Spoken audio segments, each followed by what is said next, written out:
Bumuhos ang surprises para sa birthday ni Pambansang Bay Alden Richards sa Eat Bulaga at Sunday Pinasaya nitong weekend. Todo-todo rin ang sweetness na Alden at Maine lalo't nag-bake ang Dub Smash Queen ng special cake para sa kanyang ka-love team. Ang Star Bites sa Teddy Nelson Canlas.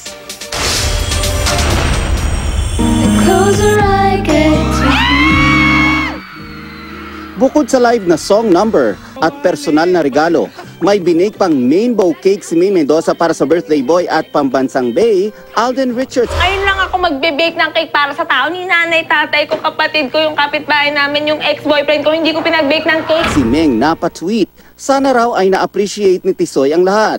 Muli ring bumati ng happy birthday si Yaya Dub. Mukhang tumagos naman sa puso ni Tisoy ang efforts ni Meng. Kaya si Alden napayakap sa kanya off-screen habang pinapanood ang hinihanda video ni Maine. Naging sweet din si Alden ng malaglag ang isusubo niya sanang cake kay Maine. Tuloy-tuloy ang selebrasyon hanggang sa Sunday Pinasaya kung saan may sexy dance number si Alden kasama sina Rocco Nacino, Gerald Napoles, Christopher Martin at Enzo Pineda. At sa Chef Boy Next Door segment, nag-double team naman ang Laglagan brothers na sina Gerald at Sam YG na nag-ala Chef Bombay. Chef, gusto mo bang siya na lang ang lutuin natin ngayon? Magandang idea! Magandang idea! I know your favorite. Favorite? Let me guess. What? Rainbow cake. Anong amoy ng lipstick? Pag nagkakadikit yung labi. Wala ka na doon.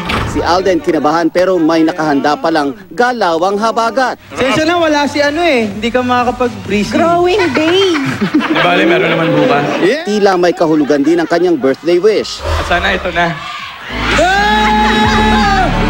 At ang pinale sa mga sorpresa, ang video message ni Meng. I wish you all the best because you deserve it. Good health, safety always, peace of mind, happiness, and mas bongga pang career sana sa'yo at this 2016. Yung gifts ko, sana nagustuhan mo, sana na-appreciate mo kasi talagang nag-effort din talaga ako para dyan. Like I've said, because you are special.